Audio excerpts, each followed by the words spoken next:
It's a Festivus miracle. I have a new battery pack. And this is weird. The old one was green.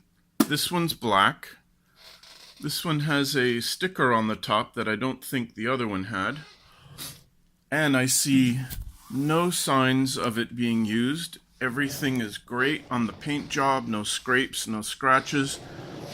There's a little bit on the bottom, probably where they put it down on a concrete floor and moved it a couple of times. But the good part is the pins in the Anderson connector are shiny and new and beautiful. Look at that. Now it arrived in the same box that I sent my battery pack to them. And you can see it's been through hell. And inside is the same bubble wrap that they originally sent the old battery pack to me. This company could squeeze a bot out of an elephant's butt. All right, now let's check the voltage on this thing and see where we are. Okay, probes on the pins, and we're at 66 volts, which is a good state of charge.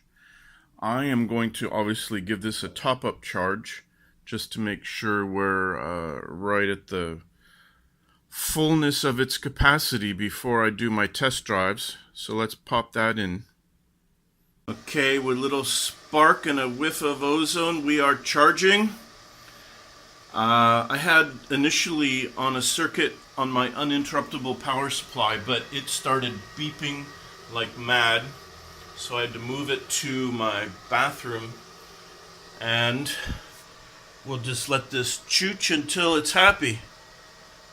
Okay, it's a good thing I decided to top off the pack because we are now finished with the green LED right there, if you can see.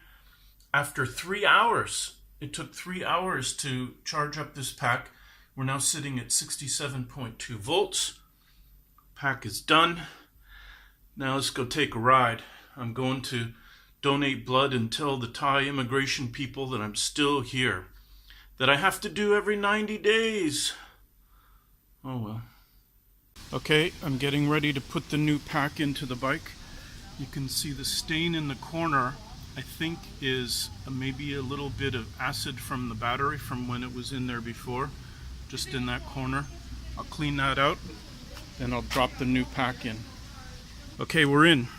Now, getting the wires tucked into this little side pocket on the way through was a little awkward, and I can understand why the insulation was cut on that first battery. And then the other thing you'll notice is that this is significantly lower. It's 2 knuckles lower than the original battery pack. And from the factory, this is how someone would drive this. Literally like this, because what I did when I first got the bike is I bought this rubber mat and I cut it into shape, and it goes like this, which was fine. Oh, Velcro. Which was fine with the original battery pack because it was flush and it just sat right on top. Now it goes down like that. So I think I'm going to have to maybe cut a piece of foam to fill in that space.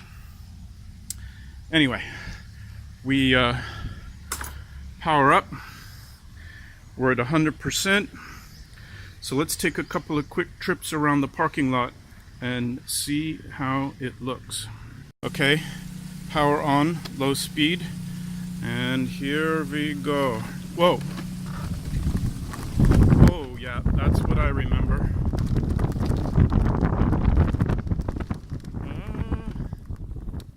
This is not good, riding one-handed.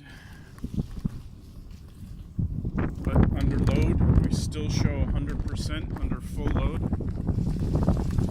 Let's go around one more time. I'll focus on the load. That's 100% load. We still show 100% battery. So we are in really good shape. Okay, I set the distance as shown on the odometer, even though we know that's not correct. I've zeroed out the trip meters.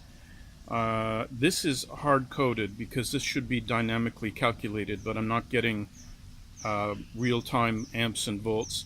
And I've got the range set to 109 kilometers because that's, if you multiply the 1.8 size of this pack against the 60 kilometers of the 1.0 lead pack, this is what we should get.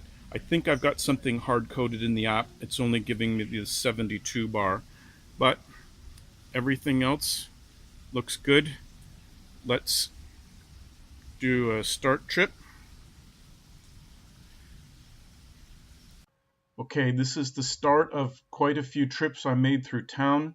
I'm going to show you the gauges so you can see as I add kilometers onto the trips, and we'll see how our charge works out.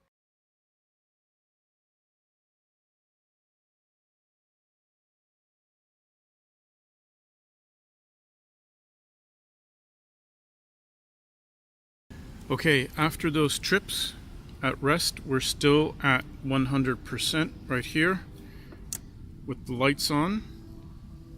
We're still at 100%, and yes, it's dark, and I'm gonna go around the parking lot again and see what our numbers under load look like. Switch on.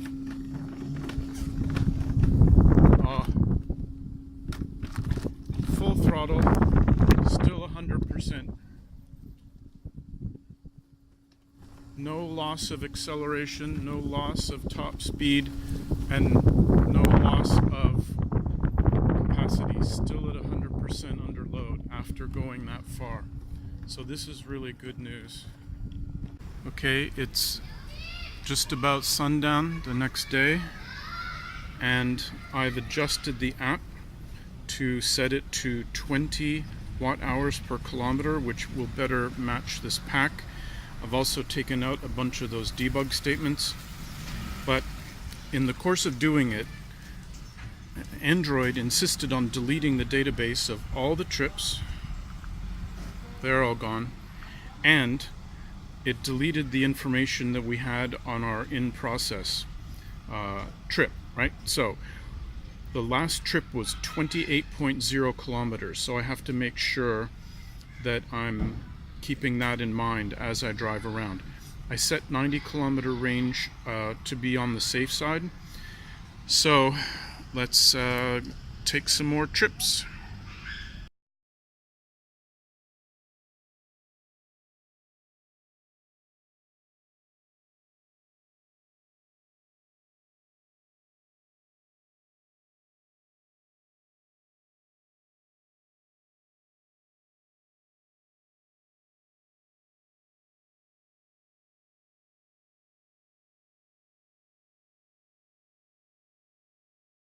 And this is the trip where everything went wrong.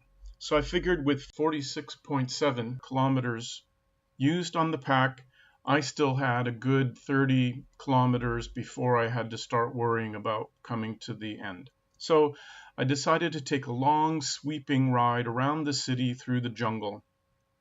Unfortunately, to do that, I have to go up a really, really big hill. And I mean, this is a hill that gas motorbikes have a hard time going up. So I was going up just fine, and then I could feel the power starting to come off. I made it to the top of the hill, started down the other side, and I was just getting no response out of the throttle. I was just coasting. And this is the BMS telling me, stop being stupid. So I pulled over to the side and found that I had only 40% state of charge left on the gauge with no load. So this is truly the end of this battery charge. Okay, I just put an hour's worth of charge in. We're up to 100%, but that doesn't mean too much. I had lunch at this restaurant, and they were nice enough to let me plug in. This should get me home, and then I'll do a full charge back at home. So let's think about why I got such a short distance out of the pack relative to what I was thinking I was going to get. First, I was using the headlights a lot because I was driving around at night. Now they're LED headlights, but I suspect they take a few watts. I was doing some fast driving down the main street in town. I was doing at least 50 kilometers. Sometimes I had the bike totally topped out at its highest speed to keep up with traffic. I was charging the tablet. I was running the front and rear dash cams.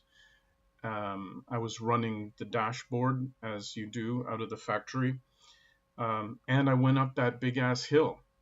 So I think I have to reevaluate my watt hours per kilometer until I get my instrumentation working and consider running a lot shorter on this battery pack until I really get a feel for it. As you stare out on my beach, I would ask you to subscribe to my channel and click like on this video so YouTube thinks I'm worthy again, and I have so many people on my channel that they'll give me 10 cents a day in ad revenue. So I thank you for that.